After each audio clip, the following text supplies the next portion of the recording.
Thank you so much. Yes, Dr. Lawrence is above everything else that he does. He is a destiny helper, and he also is the motivational speaker and consultant at Calvin Lawrence Speaks, LLC. He speaks to audiences to motivate, inspire, and encourage them. He speaks to build a bridge across the racial, ethnic, economic divides, and to be a conduit of hope.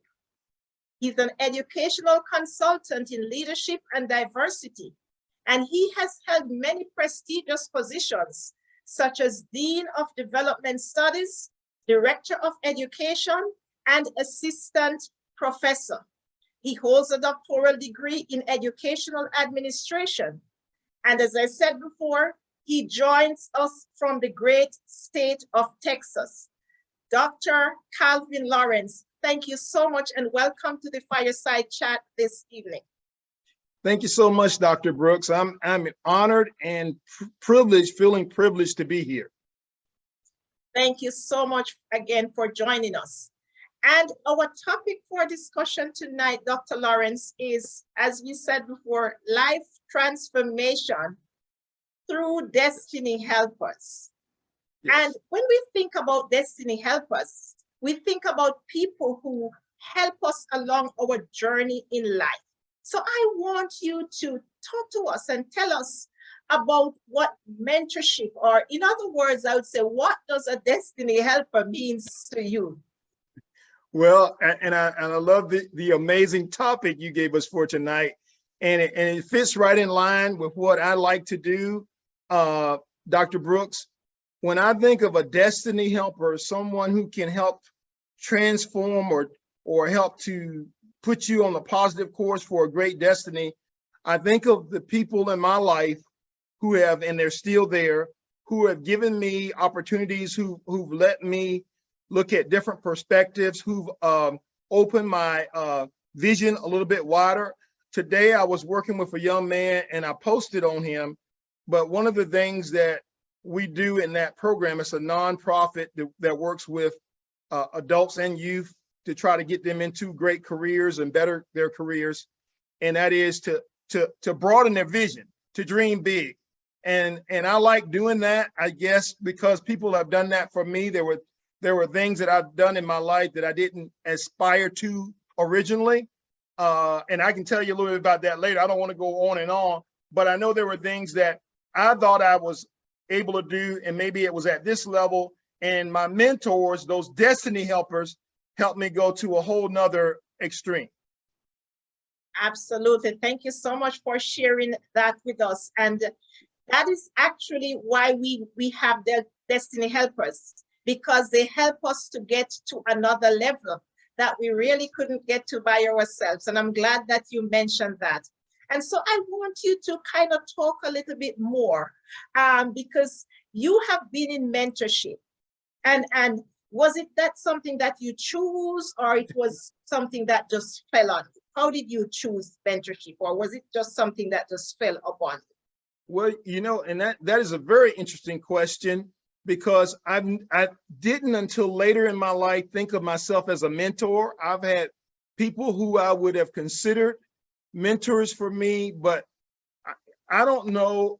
I think if I'm honest, it was at a very early stage in my career, because when I started out, and this is my background, I started out as a teacher and a coach. I taught at an elementary school, and I would go in the evenings and coach at a high school. So I had the two extremes in public education in the US. And I don't know that it just fell on me, but I believe because of the folks who had pushed me, I was trying to continue that. I guess paying it forward was one way of saying it. And so when I started my career roles, I was looking for ways that I could impact the students that were under my care. And I guess, back in the old days, and I'm pretty old, back in the old days, we didn't say mentors. We just said there was someone who came along and helped you. That was just kind of how it was. And so this mentoring thing is the word, the term, the terminology to me is a little bit new. Now it's probably been around for a few decades, but again, I'm more than a few decades. So when I was coming up, it was like, that's just what you did. And people who were around me, whether they were family members or people in the neighborhood, would kind of look out for folks. We've sort of lost that in the US to a degree, but I'm glad that we kind of repackaged this thing that's called mentorship, and we're kind of promoting it because it's so needed today. And you and I talked a little bit about at-risk populations, but even kids that come from great families, you sometimes, and I'm rambling, but I think this is good. Sometimes you need to hear a voice from the outside of the home, other than mom and dad. And teenagers are horrible about listening to mom and dad with good wisdom, but they'll listen to someone else say the same thing outside the home. And sometimes that's the mentor. That's that person who comes alongside. They might not be older. They may be in that same age group if they have some wisdom, or it may be someone like me who's got, I don't have the gray hairs up here because it's all gone, but it might be someone like me who comes alongside of them and says the same thing that mom and dad says, but they hear it in a different way. And it helps to catapult them to the next thing that they need to get to. That is such a profound point when it comes to Destiny Helper, Dr. Lawrence, because most of the times Destiny Helpers are not from our home. They are not our blood relatives most of the time. They are not the persons who walk like us, talk like us, speak like us. They are not probably our friends or our peers. It's other persons that always step in to become those helpers of our destiny. And you know, I made a note earlier, just before I stepped onto the program, about the different groups that we form along the course of our lives. Right. And when I think about Destiny Helper, which brings me to my next question, I think about that group that connects us, people who just connect us to other people. Mm-hmm. We talked about how one of our peers, Mrs. Wilkinson, connected us. And that's actually a Destiny Helper. Yes, I mean, made that connection. And that connection, we don't know where that will lead from here. So we are so grateful for them. Yes, you're so right. I mean, Sherman is on the screen. I have another friend who's a Destiny Helper, Vicky O'Grady Longo. She's on the screen, and I saw someone else that is in that same vein. But these people are connectors. They just have a tendency to, and so somebody said this a long time ago. It's not my wisdom. It's coming from someone. They said that the role of a leader, one of the roles of a leader, one of the most important roles of a leader is to put people in the same room together. And in this case, in a virtual room together, but put people together and let them do their thing. And sometimes that's all you have to do. Just put them in the room, connect them. And Vicky and Sherman are so good at that. Sherman is awesome. I can't say words enough to say what she does in her ministry, what she does. And we met in a connecting situation. I shared this a little bit. I'll share it since you give me this time. We met through a virtual coffee group that was meeting every Friday and Monday. Now I think it meets only on Fridays. And it was based in Florida, South Florida, but we had people from all over the world. And so Sherman's in Tobago, in Trinidad and Tobago, on the island of Tobago. I'm in Texas, and here we're connecting and we're doing some things. And I'm hoping in the future, Sherman, we'll do a whole lot more things together because she's an amazing lady. Wow. You know, I can't help but say when you were speaking, it just brought me back to this biblical story about Naaman, who had the leprosy, how it was a little slave girl who connected Naaman to the prophet, and he got his healing. We never know where the connections will lead us. Yes. And so it's so very important. But I want you to talk a little bit more about mentorship and in your own life. Okay. How has mentorship really propelled you into your success? How have you personally benefited from mentorship? Well, I can tell you, and I may be jumping the gun on this, but I've I've benefited personally and professionally. You said the personal, so I thought I'd jump in and throw that in there too. Because a lot of times when we use this word, this great term of mentorship these days, we're usually talking about how it will advance us in our careers, right? How we can move up the ladder, all of those great things. But it's not just that. And the mentors that I've had have done more for that than me. I would not be in Texas today if it hadn't been for a mentor who changed my paradigm on where I needed to be and what I need to do next in my life. And then when I got to Texas, I had people who came alongside of me and decided, oh, he needs a lot of help. He looks like a guy who needs a lot of help. And I did. And they came along and they put me in position to not only get a new job, but also created a situation where I met my wife. And if you marry a Texan, the saying is you don't leave Texas. So I've been here ever since because of a mentor who knew me before even my wife knew me. So mentors can do so many amazing things for you. They can put you in a position. You said it before. We're relationship people. We were created for relationship, and we have these people come alongside of us who can open our eyes and connect us, and also help us to see things that we don't see in ourselves. And these people that I'm talking about, I may even throw a name out in a minute, but they're the type of people who help us see things that we don't see ourselves. And all of us need that, and we need it throughout our lives. Oh, wow. That is also another powerful point you make there. You're just hitting them one by one because yes, indeed, we have to have men and women of access and influence in our lives. People who has that credibility, and they will be able, you talked about when you come into Texas and the many persons that help you. These men and women, sometimes they don't have the resources. Other times they do. They have the credibility, they have the access.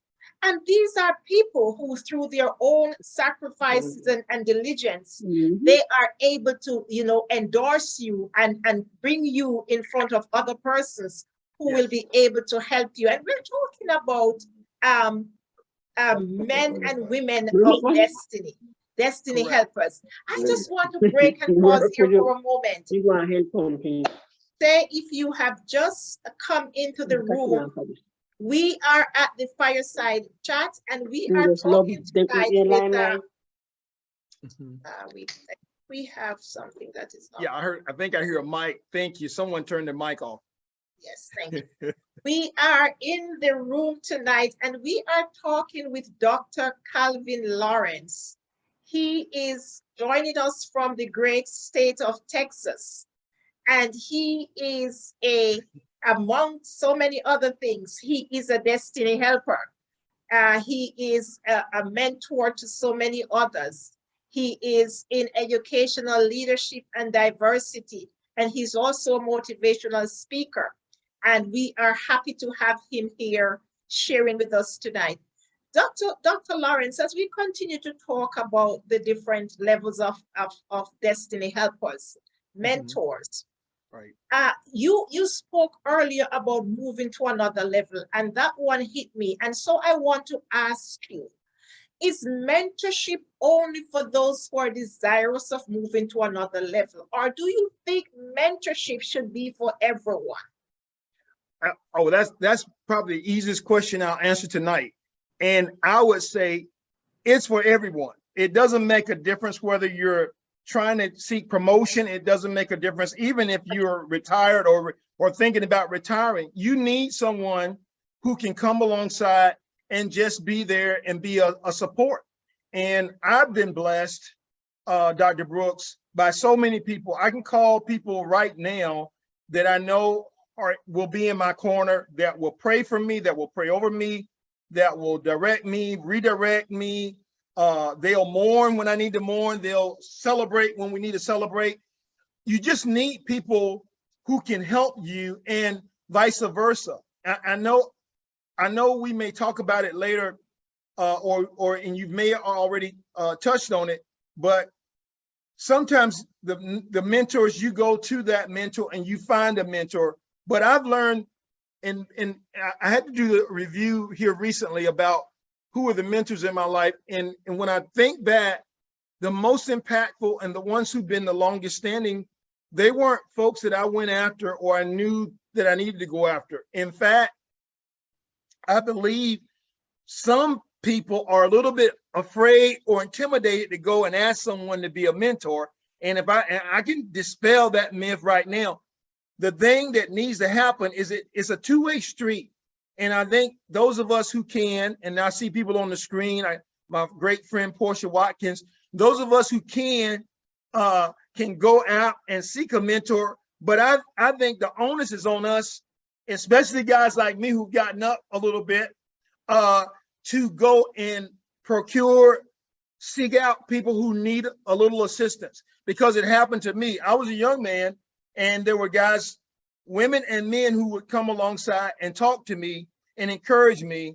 And now I realize that's my way of paying it forward too, is that I've got to go and every opportunity that I have, like the young man that I talked to today, I don't know if he wants me to be his mentor, but if he asks me to be his mentor and I'm seeking to be his mentor, maybe those two things will collide, as you said earlier, and we'll be working together till the end of our days. And that's the sweet spot. That's where it should go.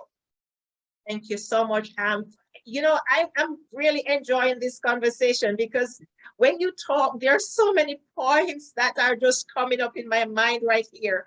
And when you talk about people who will just stick with you and stay with you, you also have a group of destiny helpers that we call burden bearers, trusted Yes. and faithful people who will stay with you through thick and thin, who will, what we call ride out the storms with you. Right. They will just never leave you. They're always there. People who will pray you through the struggles, the hills, the valleys, the mountains. These are people who, they're not looking for a crown. They're not looking for praise or anything.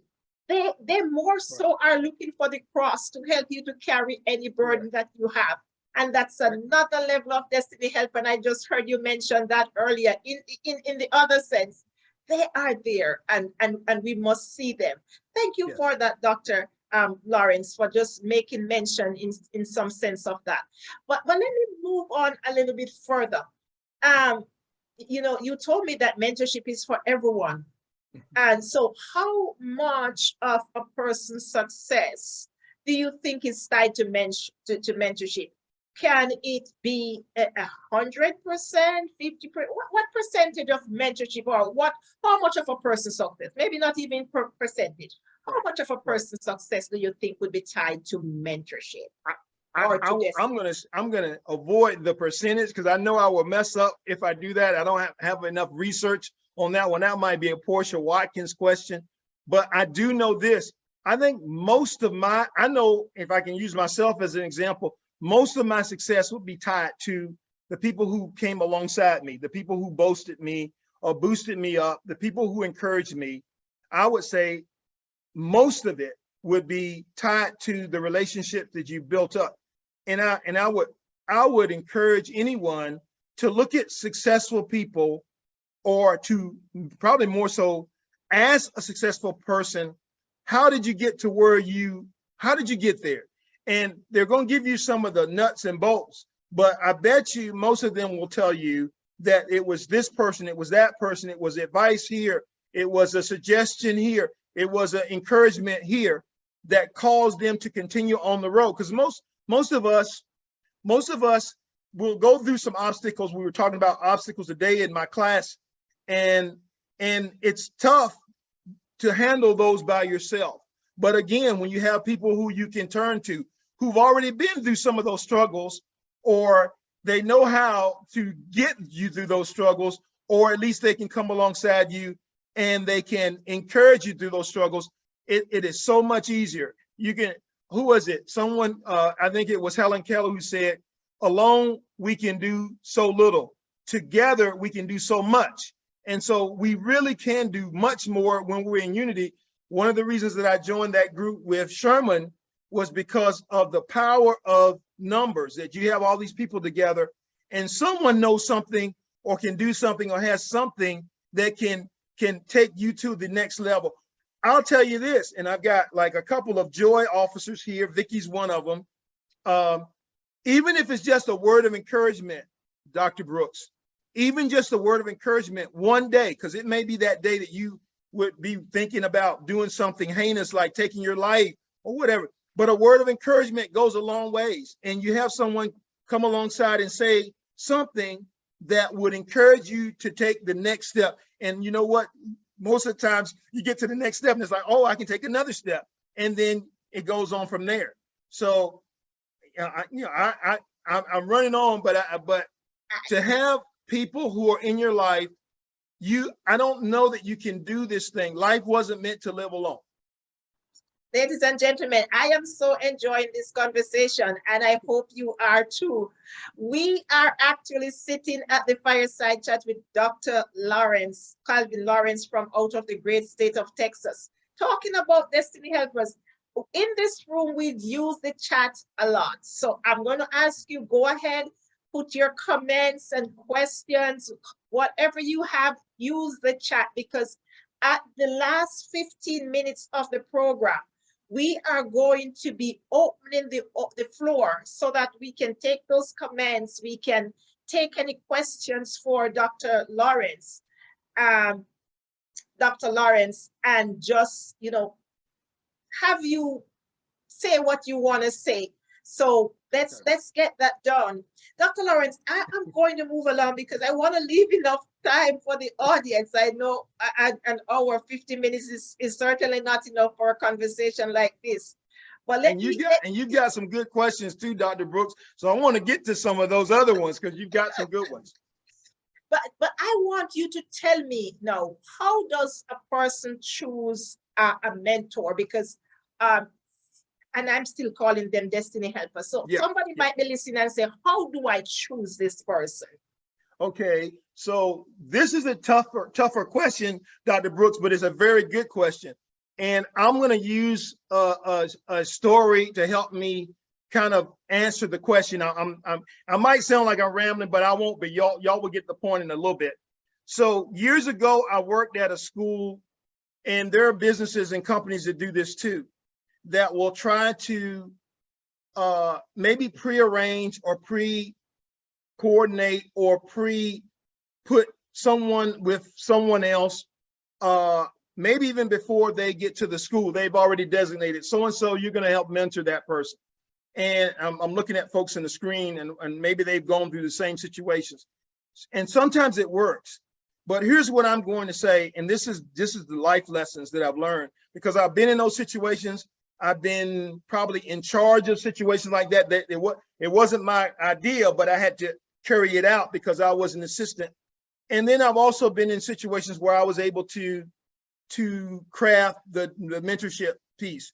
And what I'll say is over 40 some years, what I think works the best is when you allow people to have time with people. It's kind of like the post that I gave today about, and it was about appreciation, acceptance and being accepted. But it took time to get accepted because people don't accept you right off the bat. Now, I know there are great people on the screen that might do that, but even me, and I'm a very trusting, accepting person, it usually takes a little while to break the ice. It takes a while to build a relationship, right?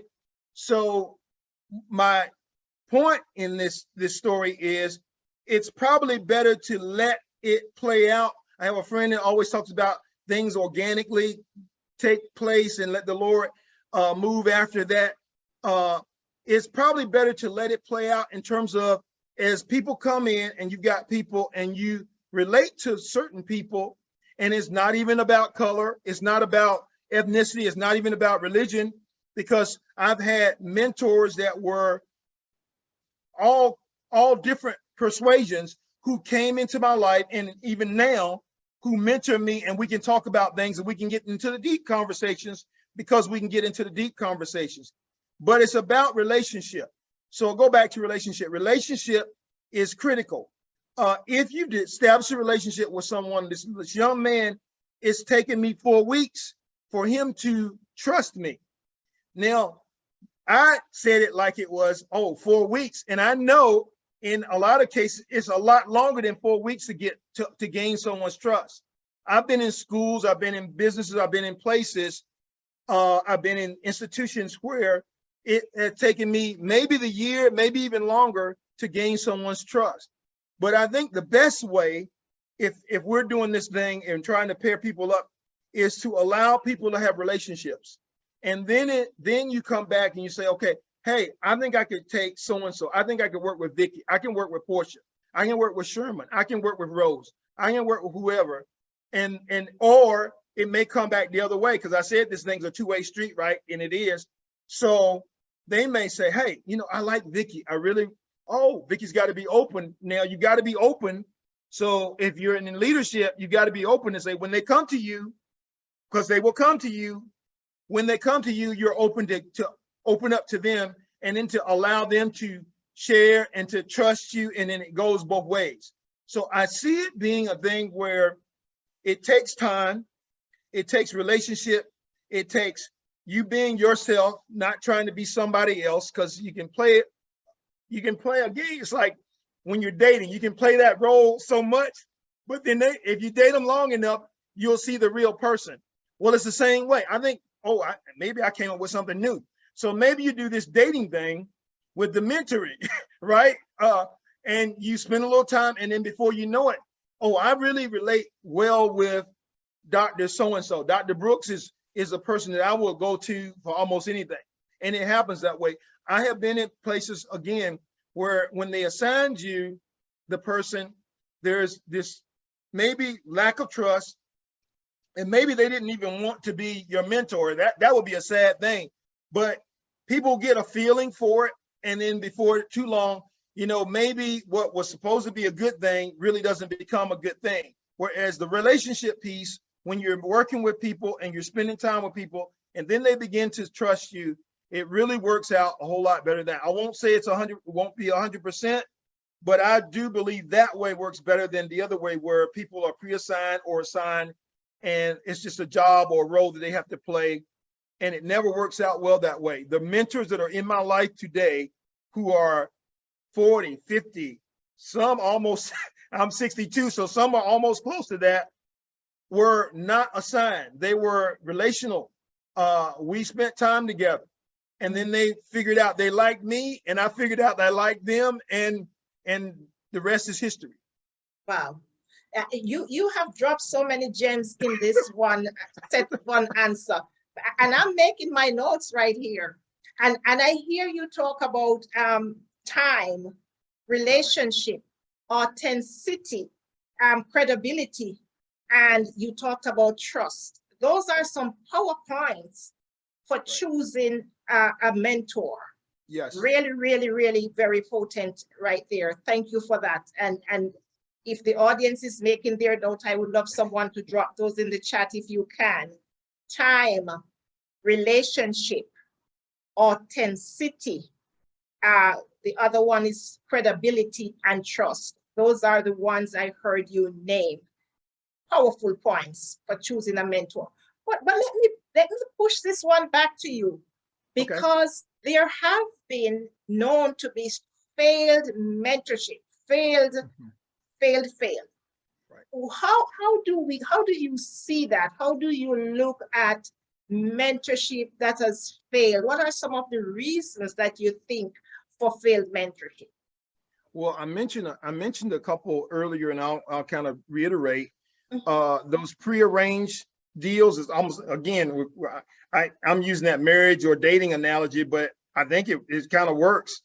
You can have this prearranged thing, and it looks good on paper, or it looks good that so-and-so looks like that person, they look like that person, they come from a similar background, and it didn't work.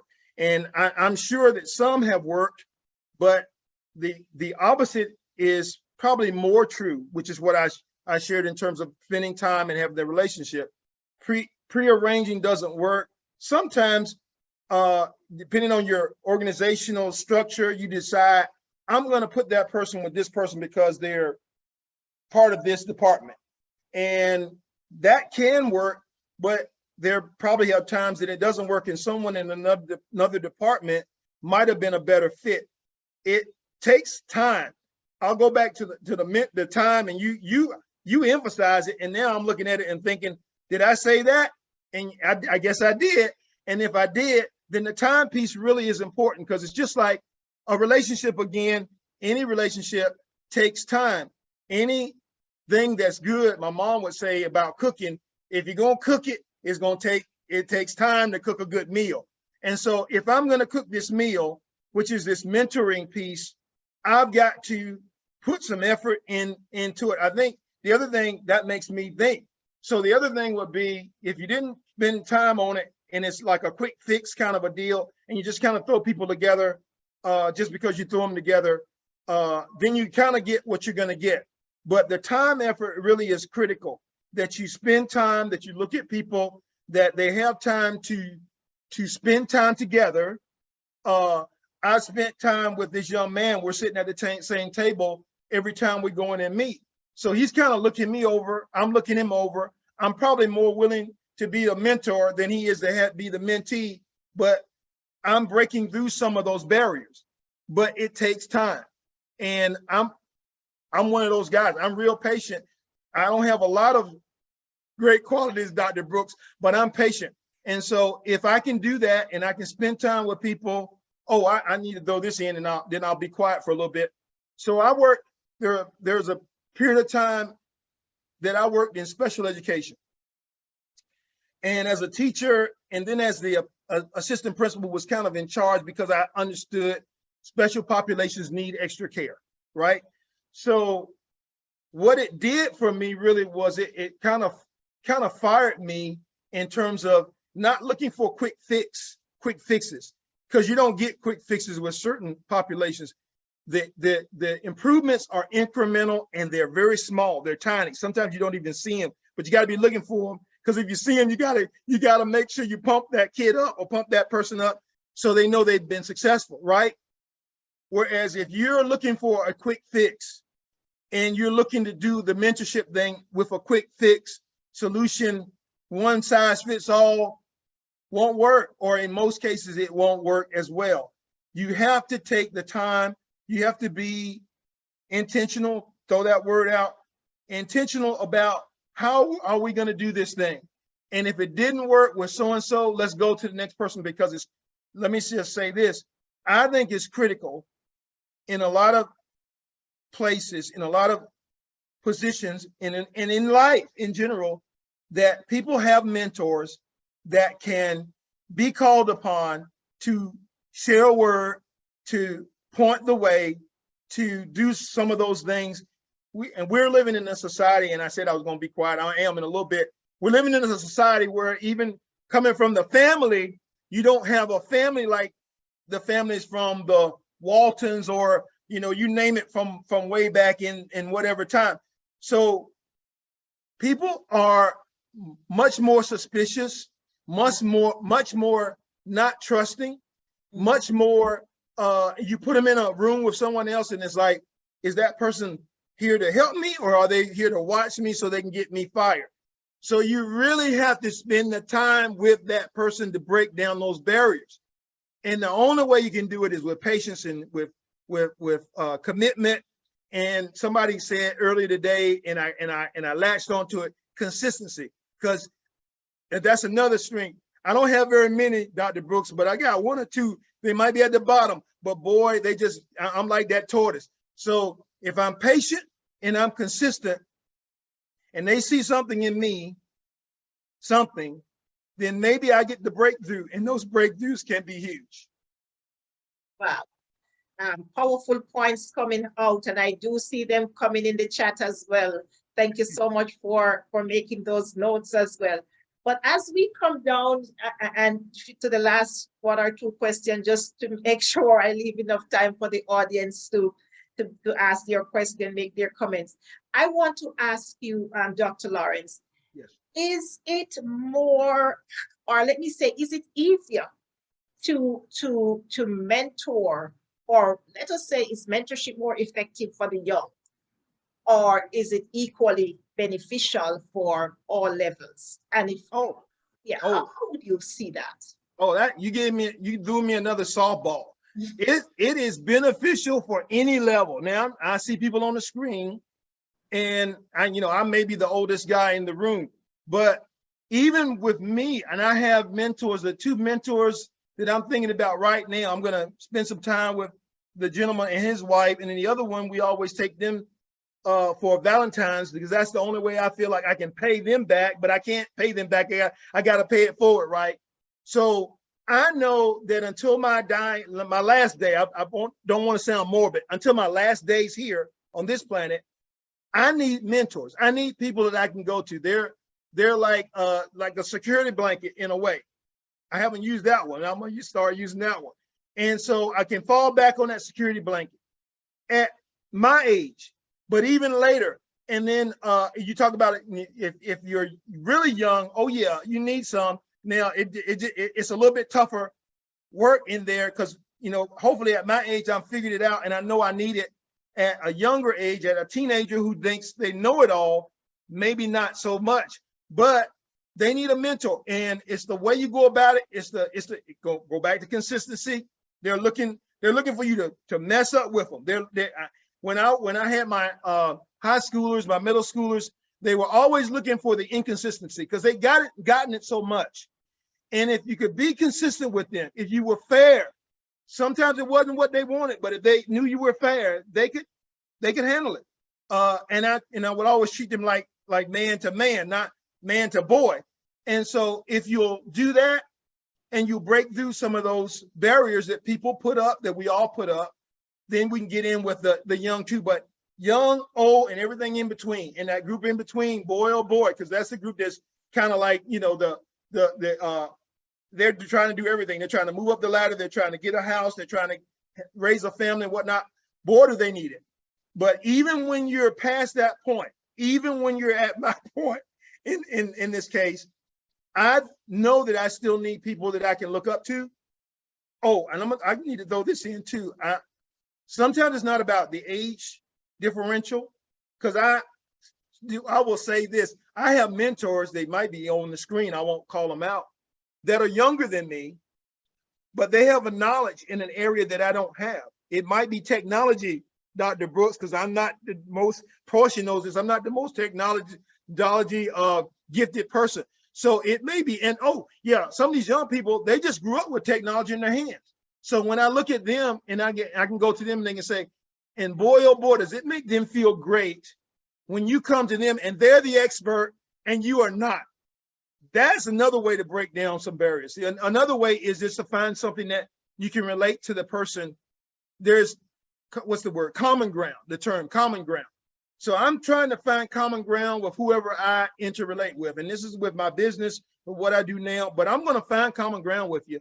A lot of people like to eat, and they know I like to eat. I just put it out there. They all know I'm a foodie. So if we can find common ground on that, then we expand on everything else, whether it's gaming, whether it's sports, whether it's, my wife is working on me on fashion. I guess I'm gonna get into that area, but we got to find common ground, and we can do it. If you're intentional, you can do it. Wow. Those again are some great points. And I take away this last one that you just said a while ago. You have to meet them where they are at times. Yes. Yes. Hey, You can't. You use some biblical principles, but Jesus always met people right where they were. And let me go back to even when you said that, and when I'm saying this, I'm thinking Jesus was a mentor to those disciples. He pulled the 12. So it's not like they looked for him, because they weren't looking for him. Maybe they were looking for a Messiah, but they weren't looking for Jesus. And then he went to the fishermen. He went to he pulled them in. So I have been encouraged much more in these last recent years that the work is on me. I've got to do, the onus is on me. I'll put it like that. I have a term that I borrowed. I won't say stole. I borrowed from a minister friend of mine, and it's walking across the room. And most of us need to walk across the room. There are people who are hurting. There are people who need help. They need assistance. And all they need is a person who believes in them. If we will walk across the room, it makes such a big difference, because you're standing here and they're standing over there. And it's like, okay, it's awkward, right? Should I go over and approach that person? No, no. Think about, you go back to Jesus' example, meeting them where they were. So I'm going to just go across and I'm going to go over and I'm going to talk to them and I'm going to spend a little time with them and I'm going to engage with them, and I'll go to events where I can engage with them. And by, those relationships flourish because you made a conscious effort to engage with that person. Thank you so much. That's definitely intentional pursuit. Yes. You make sure that you do that in order to bring them in.